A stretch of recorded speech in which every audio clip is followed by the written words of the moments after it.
विद्या ज्ञान प्रवेश परीक्षा की तैयारी करने वाले सभी छात्रों को हमारा नमस्कार। आज हम यहाँ पर साइंस के बेहद आसान और बहुत इम्पोर्टेंट प्रश्न लेकर के आया हूँ जो विगत वर्षों में आपकी परीक्षाओं में पूछे जा रहे हैं और ये आपके क्लास 5 के लिए बहुत ही अधिक महत्वपूर्ण है। इसमें जो 6 में बच्चे पढ़ रहे हैं यानी 7th का एडमिशन लेना चाहते हैं वो भी यहाँ से देख सकते हैं। आज हमने जो यहाँ से टॉपिक लिया है वो लिया है सजीव वस्तुएं या सजीव का जीवन और उससे संबंधित क्रियाएं।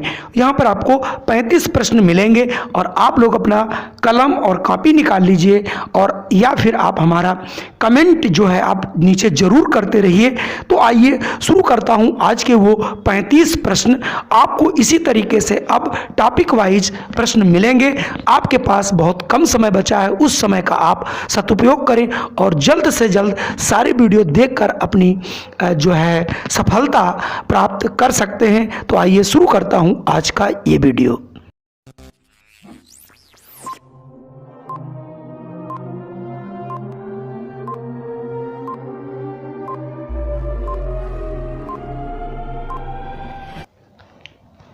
तो यहां से पहला हमारा प्रश्न है, कैस्कोग्राफ यंत्र की खोज करने वाला कौन सा वैज्ञानिक था? जगदीश चंद्र बसु, हरगोविंद सिंह खुराना, एडिसन या फिर न्यूटन? तो इसका सही जवाब होगा जगदीश चंद्र बसु। ये पेड़ पौधों की वृद्धि को मापता है। प्रश्न संख्या 2, पेड़ पौधों में श्वसन हेतु पत्तियों की निचली सतह पर छोटे छोटे छिद्र जो होते हैं उन्हें क्या कहते हैं? खंभूतक, पर्णरंध्र, निचली बाह्य त्वचा, पूली अच्छाद। अगर आपने सही ढंग से पढ़ा है तो आपका यहाँ से आंसर आप बी लगाएंगे, पर्णरंध्र। जो पत्तियों के नीचे छिद्र होते हैं उन्हें हम लोग कहते हैं पर्णरंध्र। प्रश्न संख्या 3, वे जंतु कौन से हैं जो अपने भोजन के लिए पेड़ पौधों या, यहाँ पर थोड़ा प्रश्नों को पढ़िएगा, पेड़ पौधों या जंतुओं पर निर्भर रहते हैं, उन्हें क्या कहते हैं?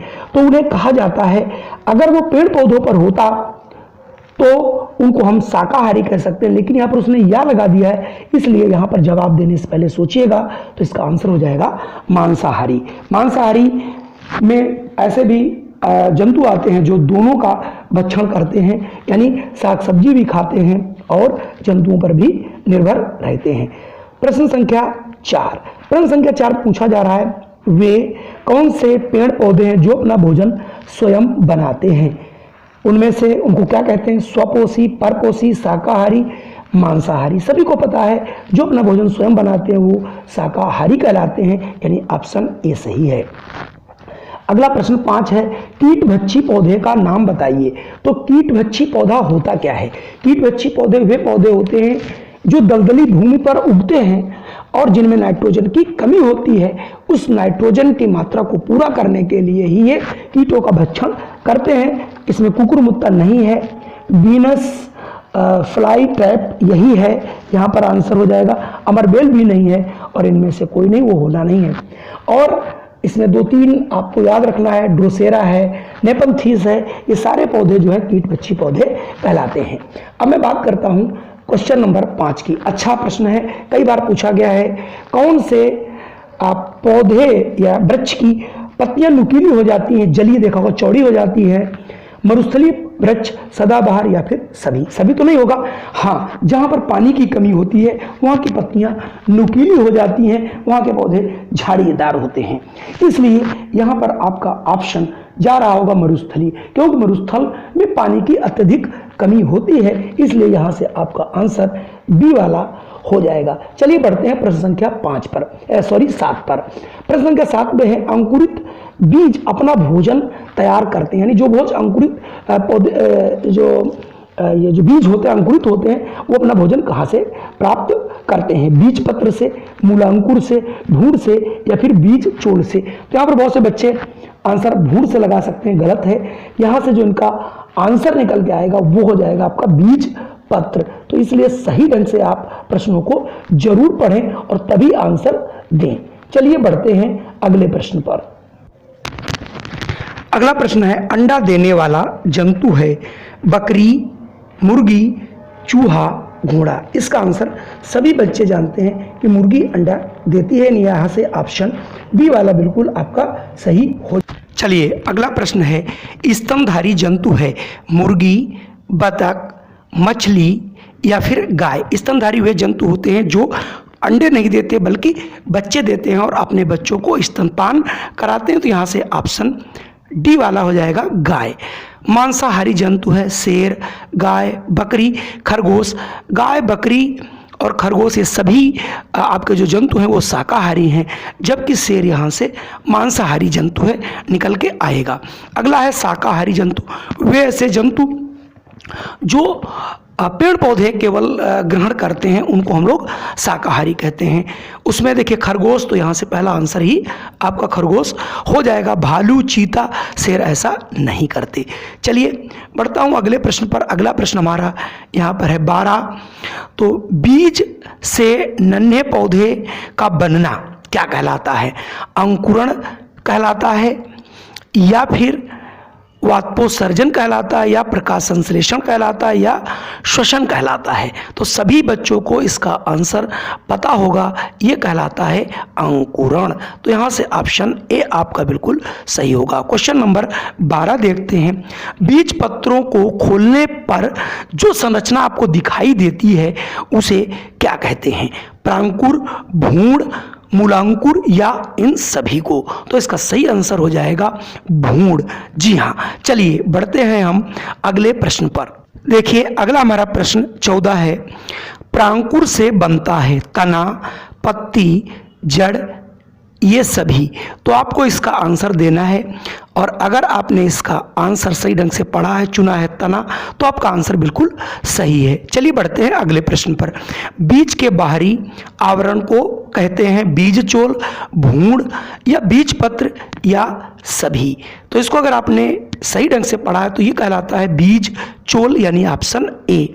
अगला प्रश्न, मूलांकुर से क्या बनता है? तना, जड़, फल या पत्ती? और अगर आपने इसको भी सही ढंग से पढ़ा है तो आप इसका आंसर देंगे जड़, यानी जो मूलांकुर है इससे जड़ बनता है। अगला प्रश्न 17, ये कई बार प्रश्न पूछा गया है, इसलिए हम इसको चाहेंगे कि आप आंसर हमारे आंसर करने से पहले जरूर दें। किसी जंतु के शरीर पर कांटे या सल्क पाए जाते हैं तथा त्वचा एकदम शुष्क है, ये जंतु कहाँ पर रहने लायक यानी अनुकूलित है? ये मरुस्थल में रहने के लिए, जल में रहने के लिए, वायु में रहने के लिए, या उपयुक्त में से सभी? तो जिसकी त्वचा शुष्क होती है ये सभी जो है मरुस्थल में रहने के लिए अनुकूलित होते हैं। क्वेश्चन अगर हम 17 देखें तो 17 का आपको जवाब देना है। यह भी वेरी इंपॉर्टेंट प्रश्न है। मेढक का शरीर जल और स्थल दोनों पर रहने के लिए अनुकूलित क्यों होता है? यानी मेढक ऐसा कैसे कर पाता है जबकि मछलियां वगैरह नहीं कर पाती?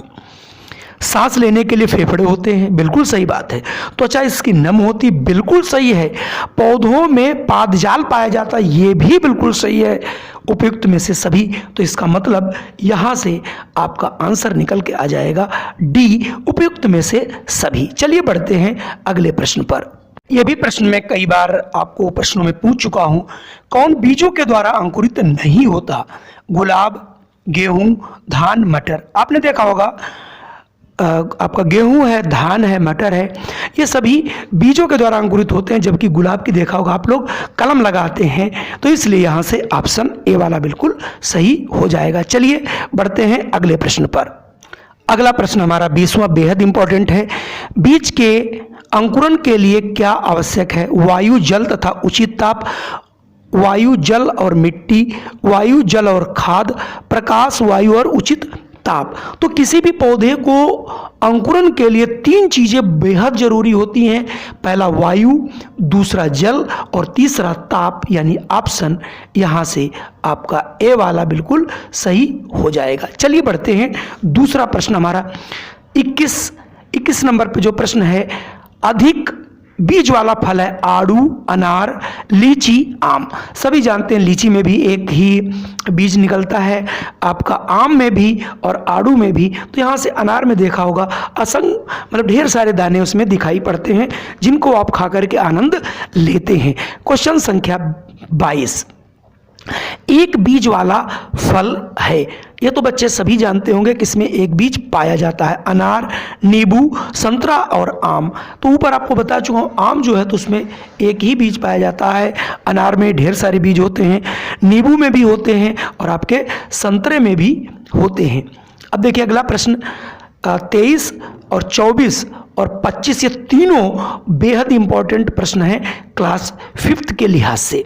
तो यहाँ पर पूछा जा रहा है, प्रकाश संश्लेषण की क्रिया में पौधे बनाते हैं कार्बोहाइड्रेट, विटामिन, वसा या फिर प्रोटीन। तो थोड़ा सोच समझ के आंसर दीजिएगा। प्रकाश संश्लेषण की क्रिया में बनता है आपका कार्बोहाइड्रेट।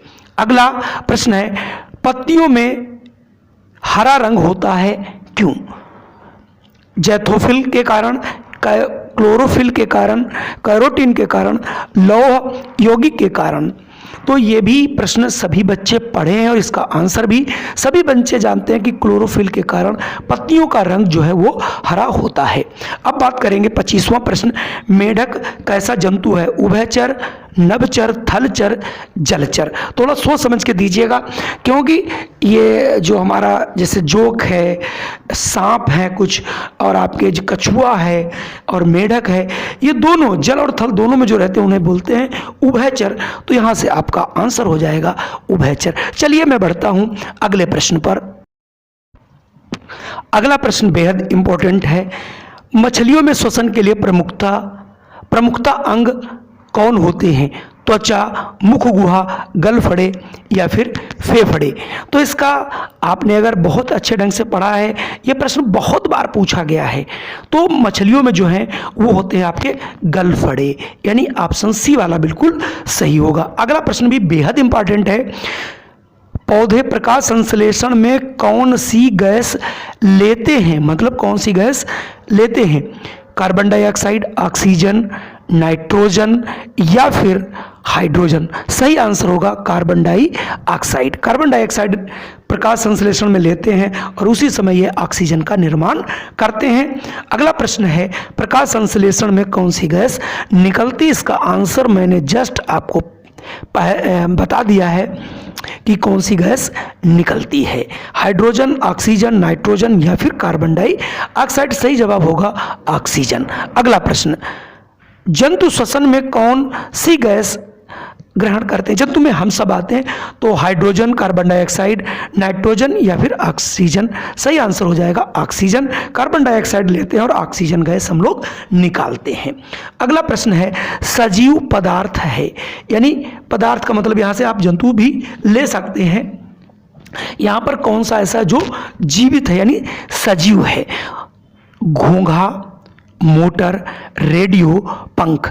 तो बच्चे सभी जानते हैं घोंघा जो है ये हमारे तालाबों में पाया जाता है, ये झीलों में मिलता है, तो ये सजीव जंतु है।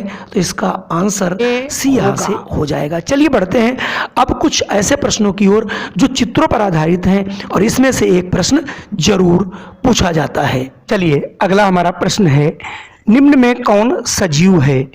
ऊंट, रेलगाड़ी, बस या स्कूटर। सभी बच्चे जानते हैं सजीव का उदाहरण जो है वो ऊंट है। यहाँ पर थोड़ा सा प्रश्न में मिस्टेक हो गया, चित्र देखकर बताएं कौन सा जंतु अपना भोजन स्वयं नहीं बनाता। तो यहाँ पर बनाना है अपना भोजन स्वयं बनाता है। तो यहाँ पर जो आपकी गाय बनी हुई है बी ऑप्शन पर, ये ऑप्शन आपका सही होगा, ये अपना भोजन स्वयं बनाती है। चूंकि यहाँ पर प्रश्न गलत था, इसको सही ढंग से देख लीजिएगा। चलिए अगला प्रश्न, अगला प्रश्न अच्छा प्रश्न है, 2-3 बार पूछा भी गया है। साग सब्जी खाने वाला जंतु है। अब आपको यहाँ से पहचानना है कौन सा ऐसा जंतु जो साग सब्जी खाता है। चिड़िया देखिए आपकी कीड़े मकोड़े और साग सब्जी भी खा लेती हैं। शेर आपका मांसाहारी है, तेंदुआ आपका मांसाहारी। तो केवल यहाँ पर एक बकरी ही ऐसा जंतु है जो केवल साग सब्जी खाती है। कौन सा जंतु मांसाहारी है? जो मांस ही खाता है, मांसाहारी नहीं है, सॉरी।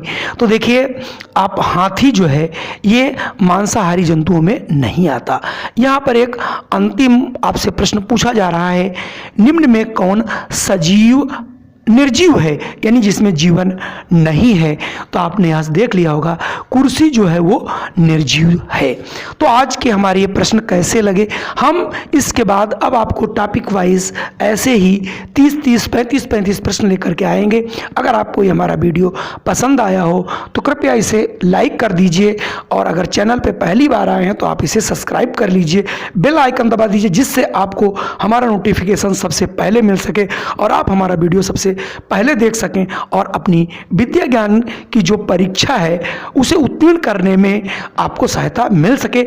जय हिंद, वंदे मातरम। फिर मिलता हूं आपको एक नई वीडियो के साथ।